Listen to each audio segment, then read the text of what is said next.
you all. And I love that the chat is already rolling because that was going to be my first comment. In the remote world, especially a tackle, chat is a big thing. So I look forward to trying to chat as we go through this.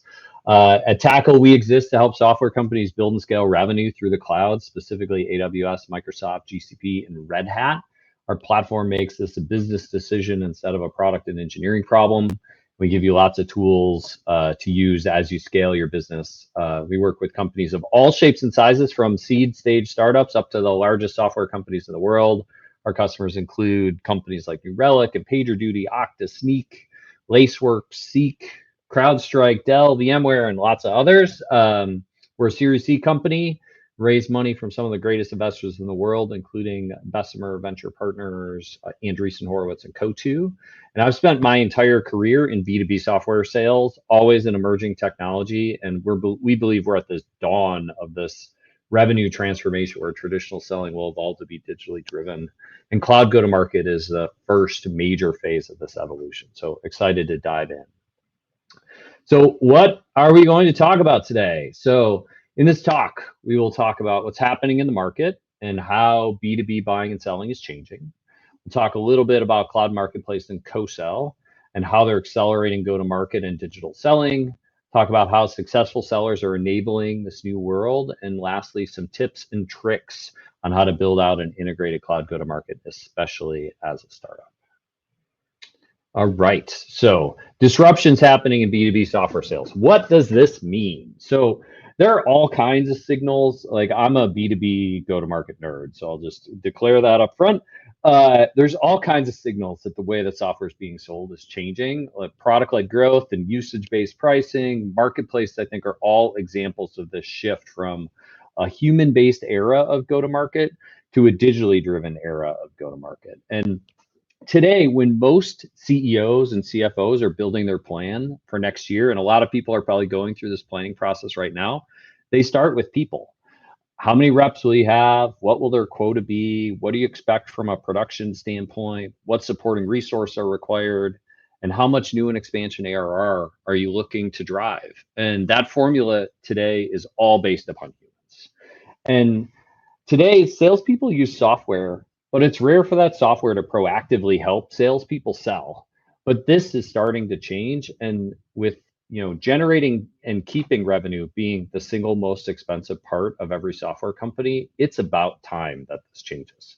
So there's this whole new vintage of sales technology that's coming out, ultimately to help sellers be more efficient, improve how they spend time, how they target, how they learn, how they manage sales processes, how they forecast, how they partner, and how they sell. And some examples of this include, and not all of these are new, by the way, the evolution of LinkedIn and ZoomInfo to help provide account intelligence. Just the way those tools are being used is different today than it was 5 years ago.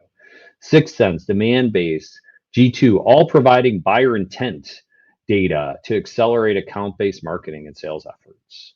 Outreach and SalesLoft with sales engagement and workflow solutions. Gong and Clary and Atrium, all different forms of revenue intelligence. And there's this whole new category of companies helping better leverage partner ecosystems, companies like Crossbeam or Reveal and PartnerStack and PartnerTap.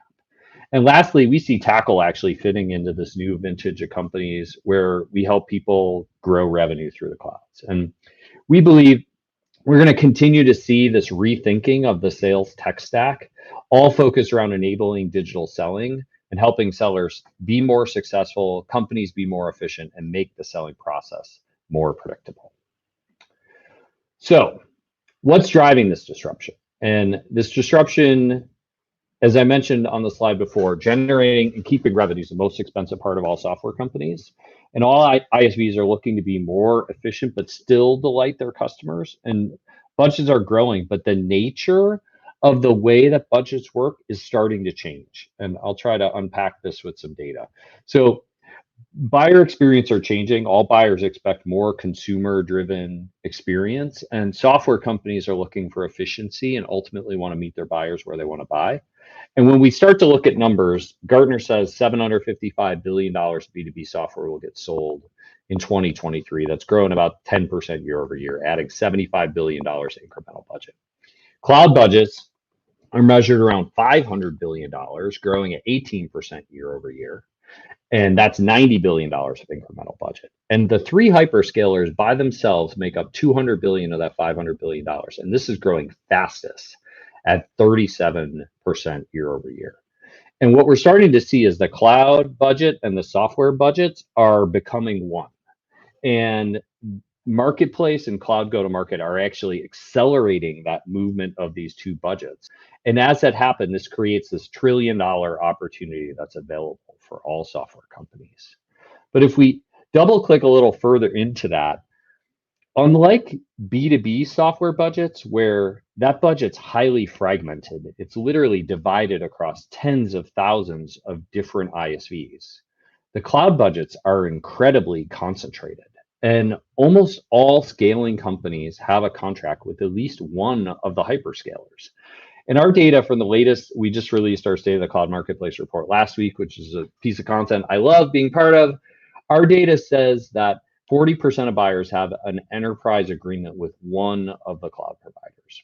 And as the cloud budget continues to grow and B2B software and cloud budgets come together, these enterprise agreements with the cloud and cloud go-to-market give you simplified access to that $1 trillion budget, which I think is a pretty significant change.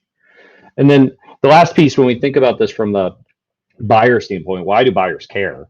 Like, it's about consolidation. This is about simplicity. It's about faster time to value and financial efficiency.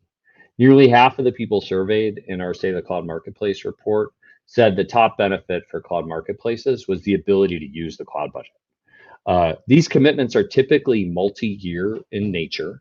So even in years of economic downturn, where people might slow their spending, these cloud budgets exist and are available to be tapped into. And it's a use it or lose it kind of situation. So some other key reasons why they're buying through marketplace: consolidating vendor management, especially as we're in this Moore's Law era of software. There's just a lot more of it. Seems like every day there's more and more companies that are coming out that are solving B2B software problems. Consolidating to one bill or a handful of bills is a huge value for the buyers. And then time spent on processes. Who wants to spend time negotiating master agreements and legal contracts? It's wasted time. People want fast access to the tools they need to solve their problems and get value. So what does this mean for ISVs? Especially in times of economic uncertainty, being easy to procure is actually a really killer feature. And the clouds are offering all of us this new and easy way to be procured. So transitioning from the why to the what. If clouds represent a long-term business strategy, what is a cloud go-to-market? So I'm going to spend a little time unpacking cloud go-to-market. So if we're in like this, the earliest days of this $1 trillion market opportunity, as those two budgets start to become one, and I like to wave my hands. I do it in person. I do it on Zoom. How are sellers taking advantage of this? Successful sellers are committed to building out a cloud go-to-market. What does that actually mean? So cloud go-to-market is a program an ISV builds to drive revenue through the cloud providers. This is a combination of product strategy, business strategy, people, technology, and process, all with the goal of driving revenue through the clouds and delighting cloud buyers. This is not a new program.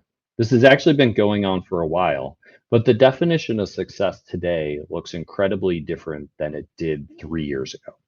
And 3 years ago, people would think about, hey, I'm going to stand up a new relationship with a cloud provider, and I'm going to try to influence a handful of deals. Where today, the pattern of success is actually much, much clearer, and ISVs are able to go faster than ever to build and scale their businesses. So in State of the Cloud Marketplace, we talked about, the data actually said 44% of sellers expect to transact 10% of their business through marketplaces next year. And when I first saw the stat, I was like, is 10% a lot? Like, it doesn't feel like a lot. But then we started to unpack it, and a $10 million ARR company doing 10% of their revenue through marketplace, $1 million. It's probably the first bet they're making on channel, and it's probably strategic to them. A $100 million ARR company doing 10% through marketplace, $10 million. This is likely the highest performing channel that they have, also likely the lowest cost channel that they have. $1 billion ARR company doing 100 million through marketplace.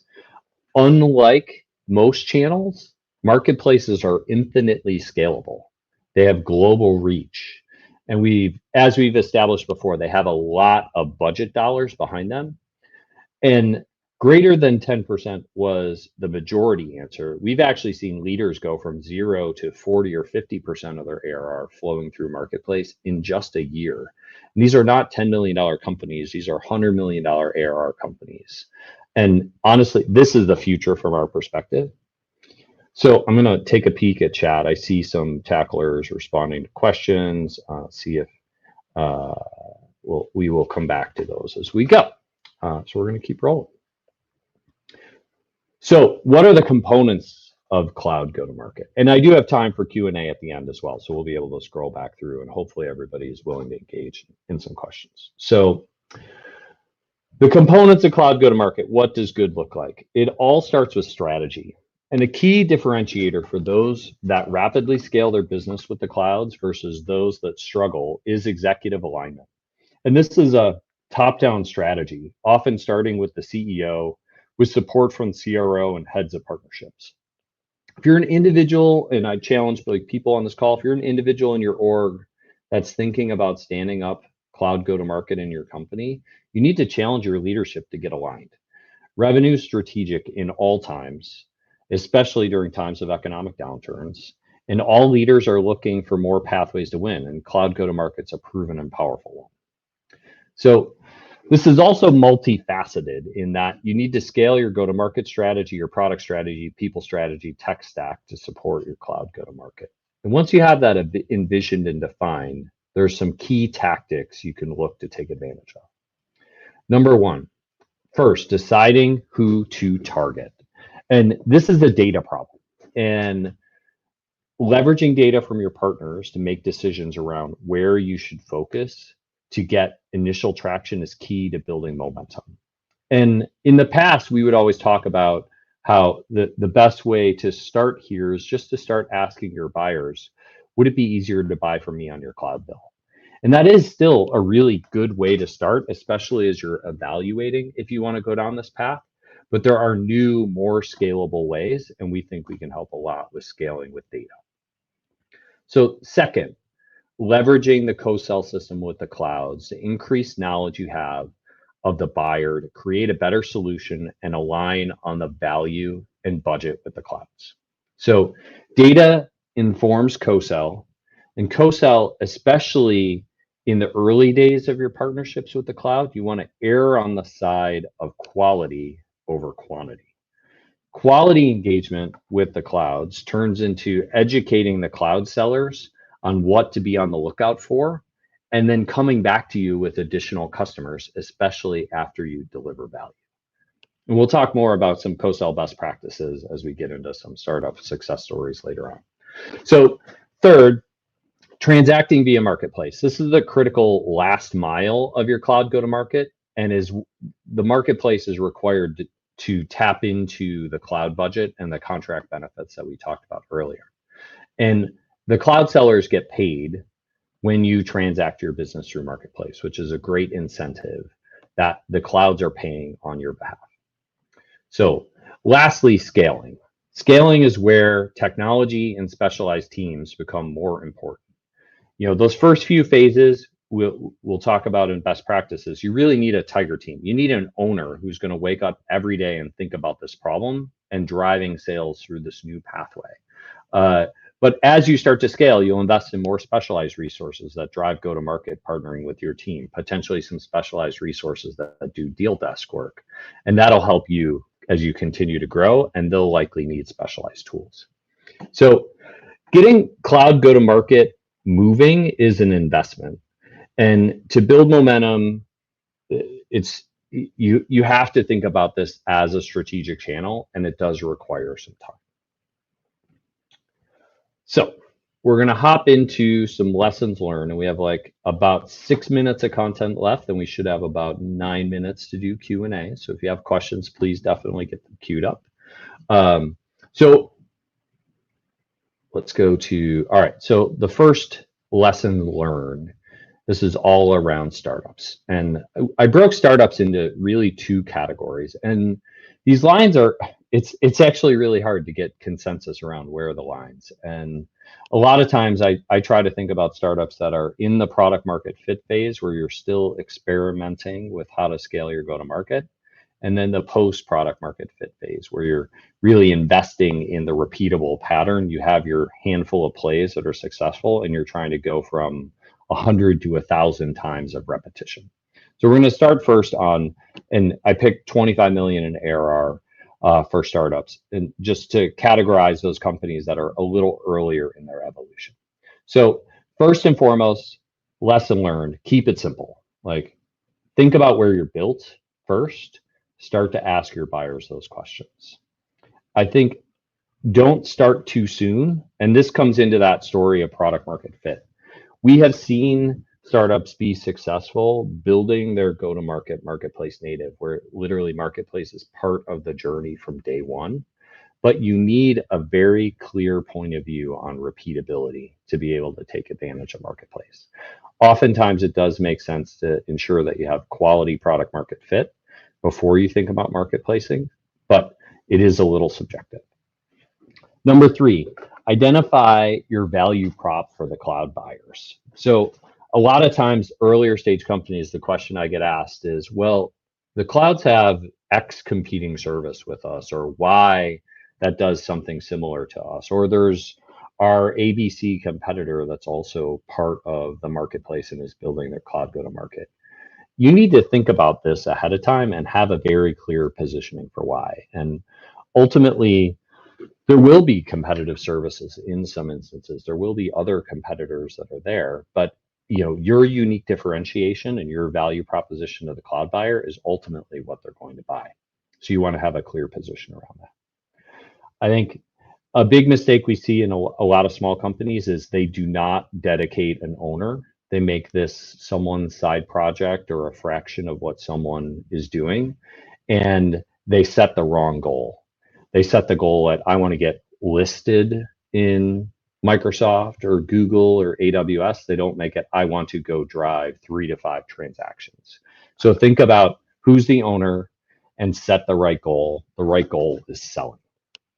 I think another area with smaller companies is being realistic. I hear a lot of times, hey, we're gonna stand up marketplace and the leads and deals are just gonna start coming our way. That's not realistic.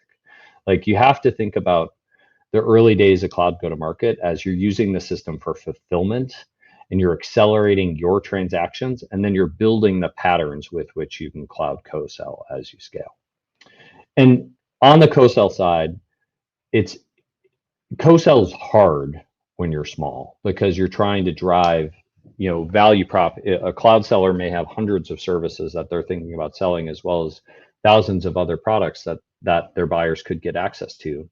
So you really want to think about these early wins as you're building success stories and you're building towards being able to proactively co-sell, where you're educating cloud sellers to understand your value, your differentiation, and then say, hey, I do think I have other ways to engage with your product and your company. And the last thing, like, learn from others, leverage partners, leverage the ecosystem. There's a lot of success stories out there. You don't have to go it alone. And I think one of the things we see being pretty scarce in the industry is expertise around how to build and scale a cloud go-to-market. All right, so I'll shift this to growth stage companies greater than 25 million in ARR. And I think what we see in this category, a lot of times these companies are past product market fit. A lot of times they've raised more money. They're really starting to pour some gas on the fire that is their company. And they'll say, I want to be everywhere. I want all my products in all the clouds because we know we're going big. We know this is strategic. And it can actually slow you down. I think the better way to think about this is, how do you start small? How do you launch? And then how do you start to have revenue be the tailwind that drives your scaling of products across clouds? Don't go too big too fast. In earlier stage companies, alignment's actually really easy. A lot of times these conversations start with the founders or start with the CEO. in the growth stage companies, the teams are bigger. There's often more stakeholders, there's more opinions, and you really need to make sure you take the step internally to get aligned. Like, this is a team sport, requires executive alignment. I think from there, you'll need to be able to identify if customers are talking about this, and this is same that bigger team phenomenon. So you're going to want to start to pair up with, who are the thoughtful sales leaders or thoughtful salespeople who are always trying the new things, who are going faster, who are going bigger than others, and partner up with those people in order to evaluate demand, especially as you're looking to get those initial wins. Sometimes in more of the growth stage companies, this part of scaling revenue repeatability can actually slow down versus a smaller stage company. And the good news is for co-sell, oftentimes growth stage companies have some sort of brand recognition in the ecosystem. So you can take more advantage of co-sell, but you don't want to make the mistake of spaghetti against the wall. It's not like, don't throw everything at the clouds to co-sell. You still should think about co-sell quality to start. And then once you understand what quality looks like, you can scale with quantity. Okay, so what's the summary? Think strategically, set expectations realistically in year one, like get to 3 to 5 deals. That's a good outcome in year one, and then scale from there. You should be able to 10x that once you get the infrastructure in place. Build a tiger team. This is all about ownership, and don't go it alone. Learn from the community. We're here to help. There's lots of other companies who are looking to help people scale cloud go-to-market. So last thing, like, what's Tackle actually doing to help? So I'm super excited. We announced a whole bunch of things today, and it's really this evolution of Tackle as a marketplace company to Tackle as a cloud go-to-market company. So we expanded our product portfolio, extended the platform to have something called Tackle Prospect, which is allowing us to use data to help you better inform where you target your cloud go-to-market. We heard this problem statement from a lot of our sellers who'd been with us a long time. They're like, hey, we've had good success and we're starting to scale, but the friction we hear from our field is they don't know what to do next. They're not sure the best customers to engage with. We built Tackle Prospect to help solve that problem. So this helps scaling sellers scale faster. It helps new sellers better target. So the second piece is all around co-sell, and that whole, how do you engage with the cloud providers in order to get value out of the relationships that they have, better understand the budget, better understand capabilities. And we're releasing Tackle Co-sell, which is really meant to facilitate, accelerate the co-sell process between an ISV and the cloud providers. And we have the ability to embed that directly into an ISV's Salesforce. So you could have one of your sellers directly register a deal, and you don't have to go through humans or spreadsheets, which a lot of people are doing today. And the last piece is we're scaling Tackle Offers, which is the ability to execute on private offers through all the cloud marketplaces. And we're scaling that via Salesforce with an App Exchange deployable app. So again, where your salespeople live, when you want to get to scale, they're not going to want to leave applications like Salesforce. And we're trying to bring cloud go-to-market to all of these capabilities. Last piece, super excited to announce we acquired Core Consulting today. And Core is a group of experts in multi-cloud co-sell.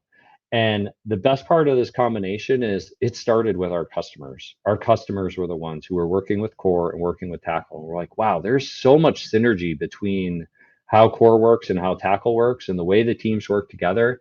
You all really should think about bringing this together. So we're going to flip to Q&A. We are excited to continue to extend our platform to meet the demands of all ISVs in the ecosystem as they bring their cloud go-to-market to life. And we are committed to continually innovate on all of your behalf. All right, 3:24. I ended 1 minute early. I like to keep the trains on time, which is a big joke inside of Tackle. So questions, and I know I had some tacklers answering questions along the way. Can you elaborate on the pushback from procurement teams? Yeah, this is a great question. So we actually talked last year in our State of the Market place report. We talked about